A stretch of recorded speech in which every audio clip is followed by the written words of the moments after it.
Hello, my name's Roger Hallam, and this is the first episode, the first talk in a series called Designing the Revolution. The name of this talk is The End and the Beginning. I want to tell you, first of all, about the most important moment in human history. I want to make the proposition that this happened a few weeks ago.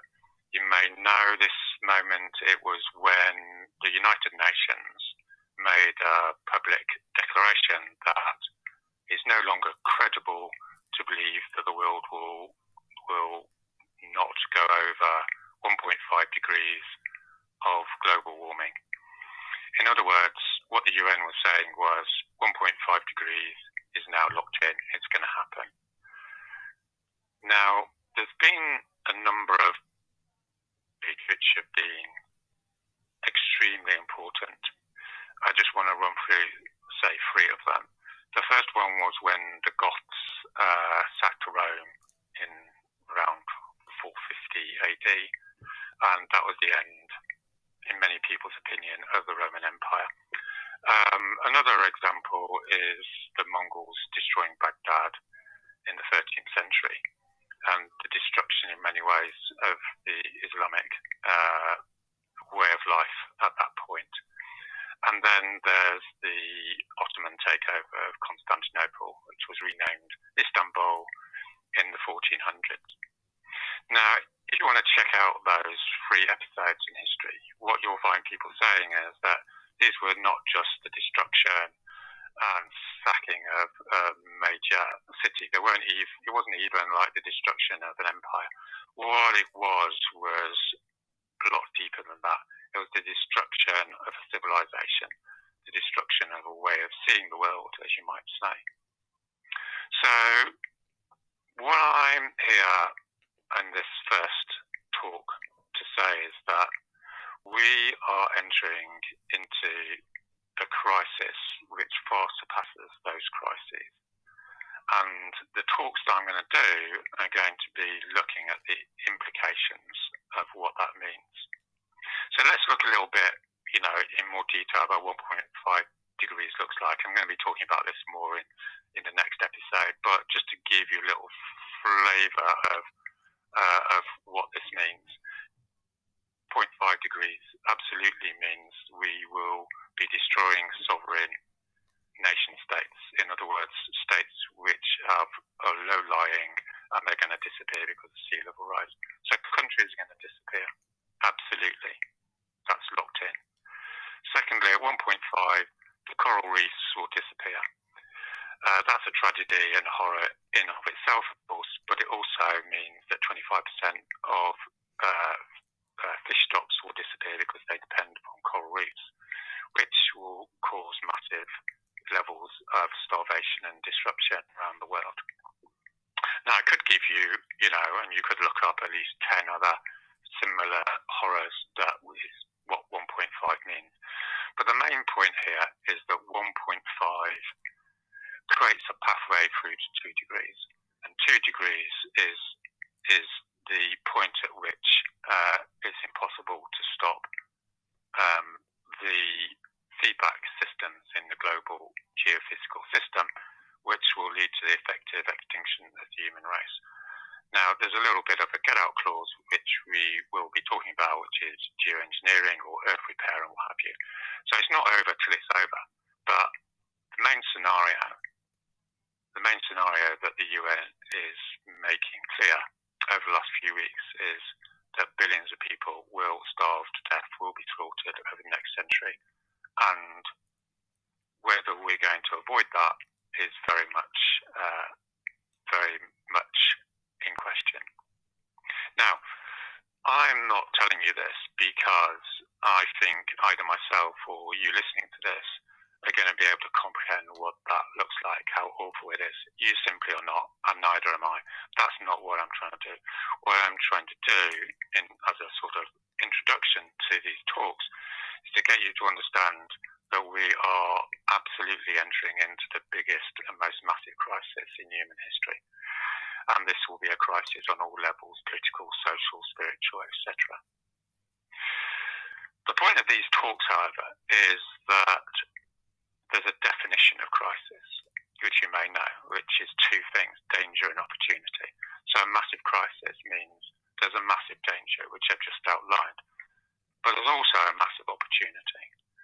And what I'm going to be looking at over these talks is what that opportunity looks like and how we can use that opportunity to create a new way of living, a new way of being human.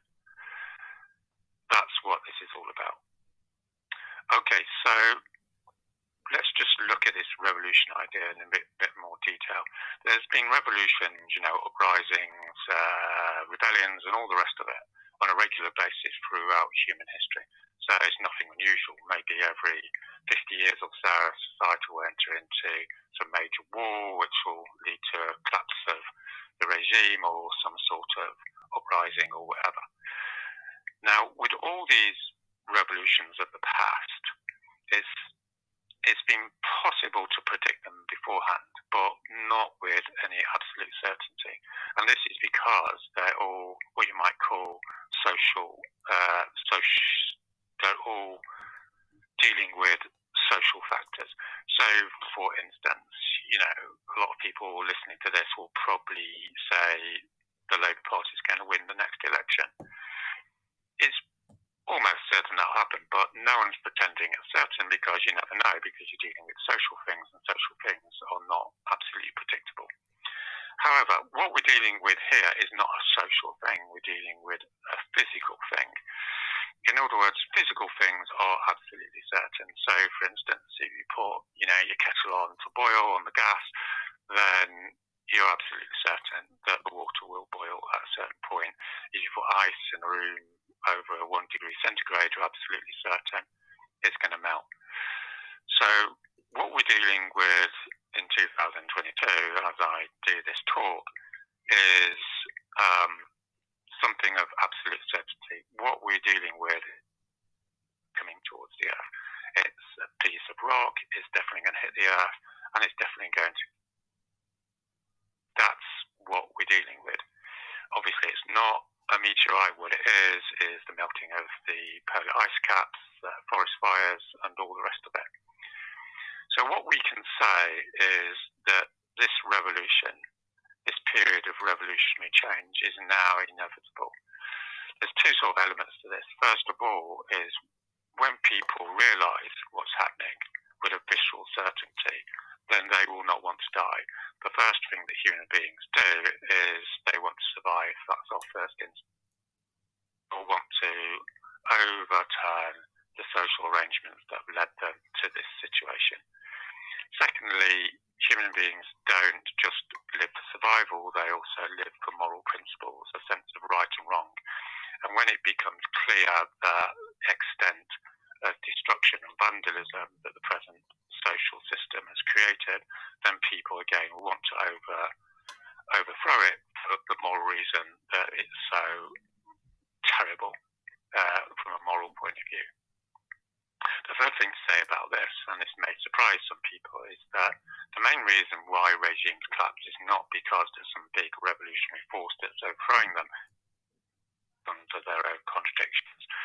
So, for instance, with COP, these yearly get-togethers of the great and good on the climate, there's been 30 of them, and at each COP they say, okay, we're going to reduce carbon emissions, and then carbon emissions go up.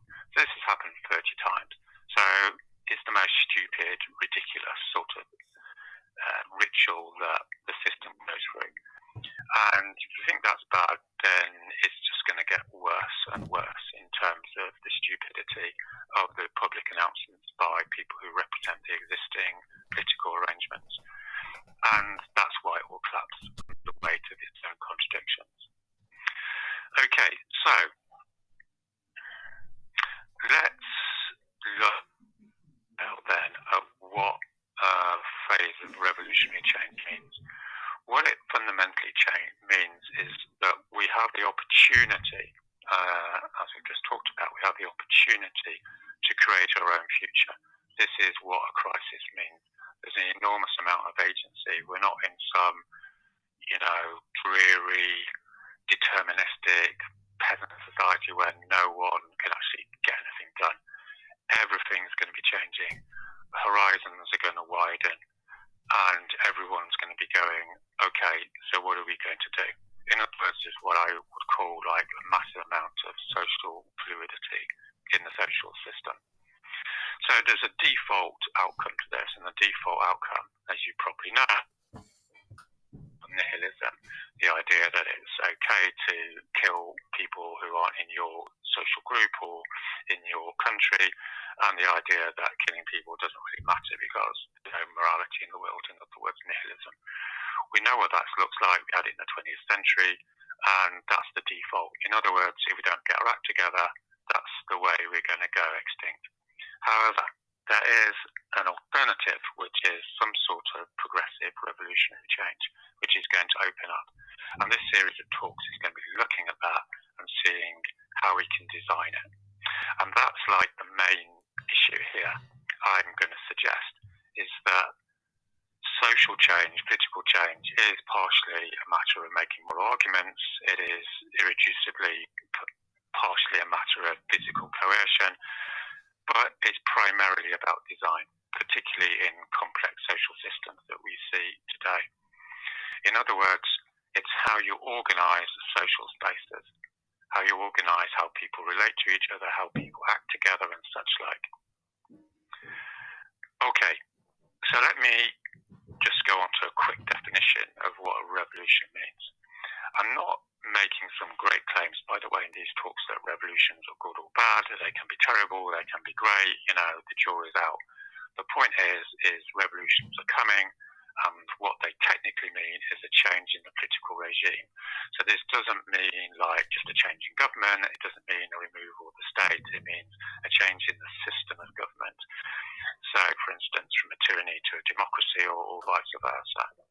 Now, obviously, the revolution that we're looking at here, or the series of revolutionary changes, is going to be a lot deeper than simply a change of the regime. It's got to be a change in the way we organise the economy, a change in the very way we look and design our culture, how we design our social spaces. And the central proposition here is that social spaces need to be designed to maximise pro-social behaviour, in other words, sociability, the way people look after and care for each other. And this paradigm is completely different to the one that we've been sold for the last 500 years, which is the idea of atomised individuals who have this thing called self-interest. So we're going to be talking loads about this because this is going to be probably the central theme of the transition we need to make. And this is a question of design. But also, towards the end of the talks, I'm going to be thinking a bit more about the very idea of what it means to be a person, to be a self. Who is Roger Hallam, for God's sake? What does it mean? What does it mean to be yourself? And that's not an easy question. And also, relatedly, what it means for the world to exist. What is the world a function of our minds, or does it have an independence separate to them? Now, we're not going to answer these questions, obviously, because they've been going on for 10,000 years, and they'll probably go on for another 10,000. But the point is we need to engage with the wisdom and thought of people over the last millennia in order to reconstruct the world that we need to change over the next 10 to 20 years. So that's going to be the broad outline. Obviously, this is going to be a draft, okay? It's a contribution. It's not going to be highly polished. It's going to go off on various tangents. I might, if I've got time, or bring in other people to make contributions on areas I'm not particularly an expert in. So it's collective effort. I'm standing on the shoulders of giants and all the rest of it. But what I would say is that I'm going to be focusing on practicalities, okay? Because there's nothing worse than, hearing some guy rumble on about how to change the world without any idea of what it actually concretely means. Sort of drives me mad, and I suspect it probably drives you mad in not knowing, what the guise actually means. So in all these talks, I'm going to be, talking about actually what you do, where the biscuits go on the table in the meetings, all that sort of thing. And that's because the practical micro details, as I would call them, are actually major determinants in the way of life that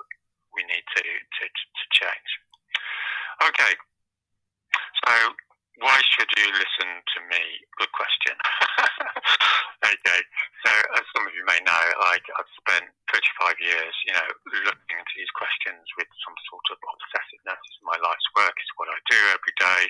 I spent around 7 years at King's College in London doing systematic research on social and political change, both at a small scale and a large scale.